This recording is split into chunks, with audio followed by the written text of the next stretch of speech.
يا صباح الفل، يا صباح الجمال على عيونكم يا حبايب قلبي، يا صباح الخير، يا صباح البركة. صباحكم مشرق بنور الله. عاملين ايه يا احباب؟ هنعمل ايه مع بعض النهارده؟ هنعمل الكبد والقوانص القمر دي. طبعا انا كنت جبت فراخ وغسلتها وتبلتها هي كمان، وفضل مني التتبيله حطيتها على الكبد والقوانص دي، جهزتها يعني، شلتها جاهزه في التلاجة ايه للعمايل على طول. هنعملها بطريقة حلوة جدا. طبعا هريسة الشطة اللي احنا عملناها مع بعض وريتها لكم اهي. حطيت حتة صغيرة كده على معلقة، على نص معلقة توم، لأن طبعا التوم بيودي الكبد والقوانص أو الكبدة اللي هي لوحدها. لو بتعمل كبدة اسكندراني برضو بتوديها في حتة تانية خالص. ما شاء الله ولا قوة إلا بالله. عايزة أقول لكم الريحة كانت تحفة والطعم تحفة ما شاء الله. انا حطيت البصل هنا يا ولاد، بديه صدمه جنب الكبد والقوانص كده. وحطيت عليه شويه سكر صغيرين، وما حبيتش افور في التوابل بصراحه، لان انا كنت حاطه توابل كتيره للكبد والقوانص، ولما شلتها في التتبيله بتاعتها تمام. ما نحاولش نكتر توابل يا ولاد، لان كل ما بسطتي في التوابل كل ما طلعت تحفه معاكي ما شاء الله.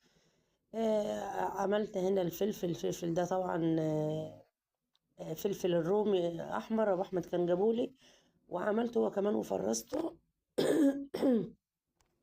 وسبت الشويه دول عشان احطهم على الكبده. طبعا عشان انا كنت مصوره معاكم قبلها بيوم هرسه الشطه، ما حبيتش ايه اصور تاني. فالفلفل ده يا ولاد انا جبته وعملته في الكبه وجهزته. لو عملت صلصه عملت اي حاجه هضيفها فلفل رومي احمر بارد. تمام. مش فلفل الوان يا ولاد، الفلفل الرومي البارد ده بيبقى تحفة، بيودي الصلصة بتاعتك في حتة تانية خالص، بيخليها تحفة تحفة تحفة ما شاء الله. طبعا حطينا كده البصل، وهعمل انا قلت لكم هعمل حبيتين طماطم، انا عملت واحدة بس لان كانت كبيرة. وحطينا شوية ملح، زودنا شوية ملح وغطيت عليها بقى، خدت ايه مع نفسها كده، لان الكبد والقوانص بتعوز شوية مية يا ولاد صغيرين كده، ونسيبها مع نفسها كده. كنت حطيت المية، بقول لكم انا حطيت المية ما شاء الله ولا قوة الا بالله. وسبناها استوت، وبعد كده جبنا السندوتشات بتاعتنا بقى ما شاء الله. يعني ما حبيتش اطول عليكم بصراحة. عملت السندوتشات وحضرت كده الاكلة الجميلة دي، شوية شيبس بقى وبطيخ. عايزة اقول لكم طعمها والله حكاية. التوابل عبارة عن ايه؟ ممكن تحط شوية كمون على شطة، على شوية كزبرة، وشوية فلفل اسود صغيرين.